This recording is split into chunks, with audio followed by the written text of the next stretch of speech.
Bonjour tout le monde, j'espère que vous allez toutes et tous bien. Nous nous retrouvons dans cette vidéo pour l'installation de Fedora 39 sur l'environnement de bureau KDE. Pour commencer l'installation, il vous suffit de cliquer sur Install to Hard Drive sur l'icône en haut à gauche de votre écran. Et nous allons pouvoir commencer l'installation de Fedora. C'est une installation très simple. Fedora nous permet de le personnaliser beaucoup.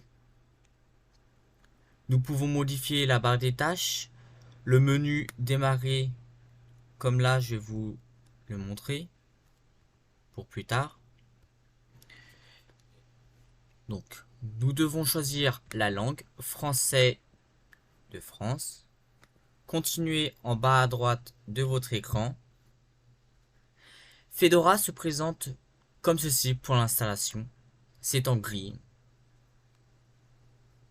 Si on peut appeler ça en gris, vous appelez ça n'importe comment. Il y a trois grandes parties si nous voulons vraiment.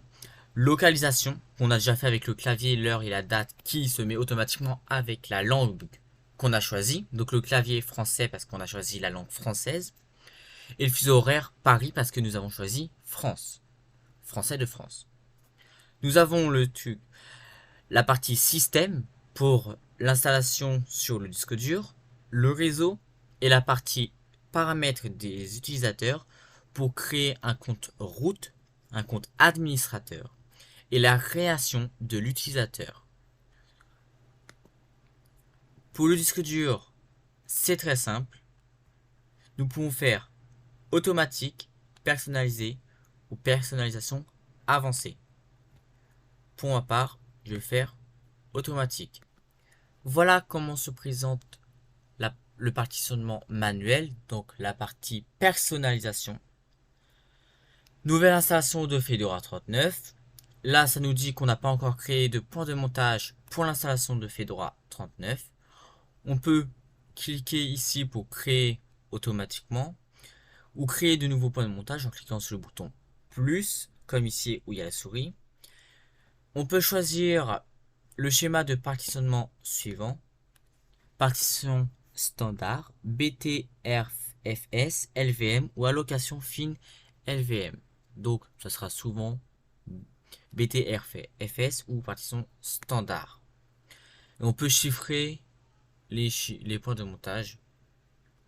Donc, pour chiffrer les données. Donc, je vais faire cliquer ici pour créer automatiquement. Donc, pour la nouvelle installation de Fedora 39, nous avons pour les données /home 959 Go avec le type de partition avec type de périphérique BTRFS. Et pour le système, nous avons une deuxième partition de 1024 mégaoctets, donc 1 giga sur point de montage /boot, capacité souhaitée 1 giga en partition standard. Et nous avons encore une autre partition avec BIOS boot de 1 mégaoctet. Nous pouvons faire tout ça aussi manuellement si nous voulons. Pour ma part, c'était fait. Et là, si nous cliquons sur fait, cela fonctionne. Donc, annuler et retourner. Donc, pour ma part, je vais tout supprimer pour vous montrer pour créer manuellement vos partitions. Donc, nous avons vu que pour les données, c'est /home. Et pour le système, c'est /. Donc, c'est ce que nous allons faire. Donc, nous supprimons toutes les partitions. La BTRFS. Voilà. Nous cliquons sur le bouton plus. Point de montage pour le système d'exploitation. Voilà. Et c'était 959 gigaoctets. capacité souhaitée. Voilà. Là, en point de montage, je mets le slash. Ajouter un point de montage. Voilà. BT RFS. Volume Fedora. Nous rajoutons la partition BIOS boot et la capacité souhaitée. Donc 1 mégaoctet qui correspond à 1024 kilooctets KIO. Et nous faisons ajouter un point de montage.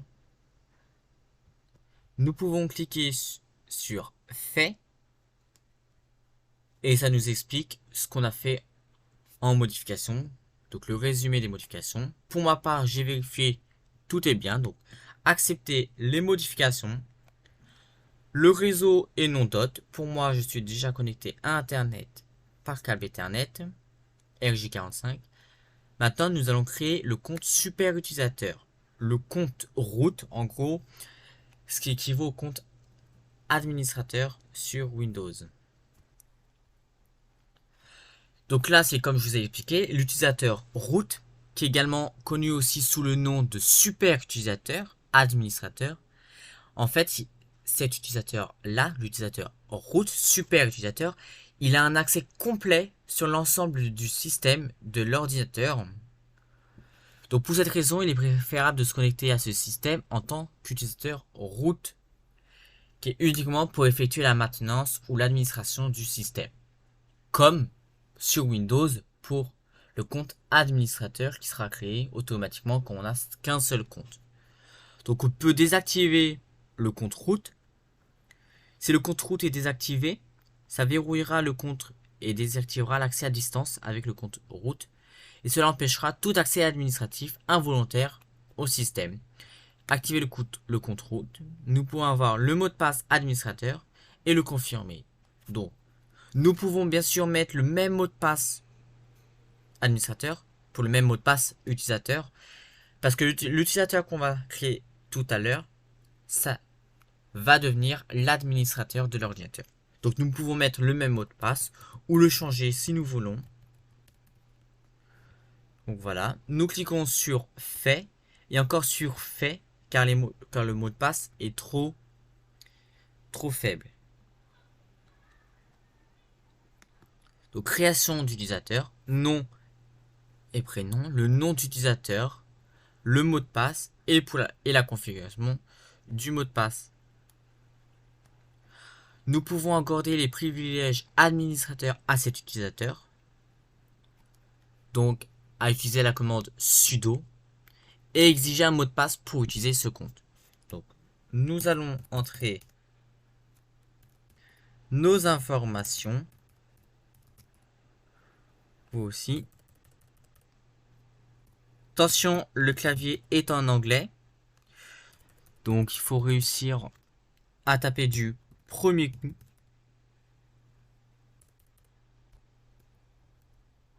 Voilà, désolé. C'est un petit peu galère parce que le clavier dans la station est en anglais. Mais par contre, pour le système d'exploitation, quand il sera installé sur le disque dur, ou votre SSD, ou le disque dur externe, ou clé USB, peu importe, le clavier sera en français ou dans la langue que vous aurez choisi. Donc, voilà. Informatique.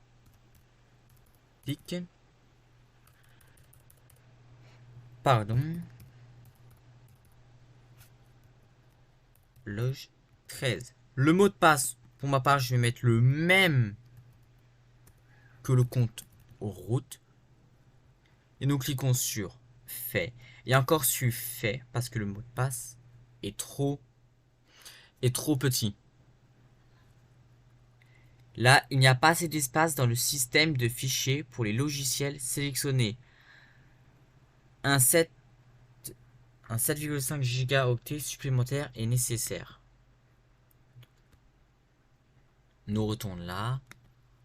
Fait. Personnalisé. Et ils nous disent qu'il y a un souci. Donc nous allons résoudre le problème. Et oui, le problème, c'est La capacité souhaitée 959 MO, alors que nous, on voulait de base 959 Go.